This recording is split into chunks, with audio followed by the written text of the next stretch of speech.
We are back on a Saturday morning with your health and what you need to know as you prepare to gather with friends and families for the holiday. Flu and whooping cough cases are on the rise just as people travel on planes and trains, so the risk of spreading infections is high. NBC's medical contributor Dr. Natalie Azar is here with some advice. Dr. Azar, good morning. I feel like everyone is getting the flu right now, and I know it changes and evolves every year. So what do we know about this flu, and is it too late to get the shot? Full disclosure, I just got my shot earlier this week. Okay, better late than never. We do actually recommend the flu shot, by the end of October, and kind of for good reason, because this year we are sort of seeing a little bit of an earlier uptick in cases. Look, we never have a perfect way to predict what our flu season is going to do, but we do get a little bit of a lens into our flu season based on what happened in Australia. They had a very severe season. We saw an uptick in cases in the UK and Japan.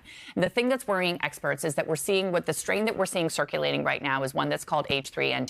It's an influenza A strain. We see it every year, but when it circulates a lot, we know it usually means a worse season. The other little layer to this, little wrinkle, is that this particular strain has mutated a bunch since the vaccine was manufactured. And what that means is that's going to evade the protection from the vaccine a little bit. Translation, more likely to get sick, i.e. infected with flu, but the flu shot is still absolutely positively going to protect you from severe disease, hospitalization, and death. People are traveling for the holidays right now, planes, trains, automobiles, indoor gatherings. I was on a plane last week. It was like a symphony of coughing. So beyond the flu shot, what are the things you can do to try and keep yourself safe? We're gonna list these things for our viewers, and nothing is novel. We have heard this all before, but they still will hold true. You're going to stay home if you're sick. You're going to wash your hands a lot. Don't touch your face with your hands. That's how you introduce the virus to yourself. Disinfect surfaces. The flu can survive 24 to 48 hours on hard surfaces, especially shared workspaces. Wear a mask. Use filtered air. Filter your air, meaning use an air filter or keep your windows open if you live in a climate that can handle that.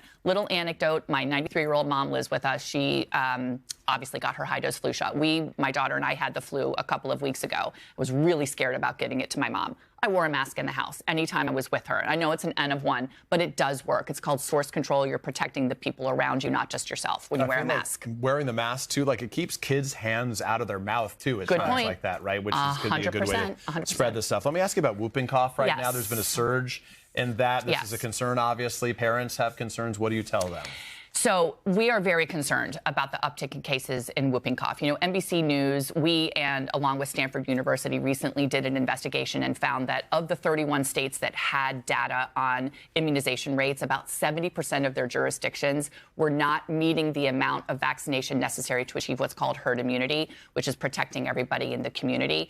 The series of shots, it's 2 months, 4 months, 6 months, 15 to 8 months, and then again you get a booster in kindergarten. Whooping cough is a preventable illness. It causes pertussis, right? This is the bacteria called pertussis. For little ones, it can be particularly difficult. They don't breathe. As you get older, the runny nose, the cough, that whoop at the very, very end of it. Unfortunately, children can die. About 1 in 100 kids with whooping cough will die. About a third will end up in the hospital. So again, vaccine preventable illness. Starts at 2 months. That's why it's so important that the people around you, if you have a newborn, get vaccinated. And all pregnant women are advised to get a pertussis booster each pregnancy. We really want to reinforce that as we get further into the winter and respiratory virus and infection season. Dr. Nat, thank you. Nice to see you. Appreciate it. All right. Thanks, Dr. Azar. Hey, thanks for watching. And don't forget, you can catch the Today Show every morning on NBC or take Today when you're on the go. Just follow the Today podcast on Apple Podcasts, Spotify, or wherever you listen.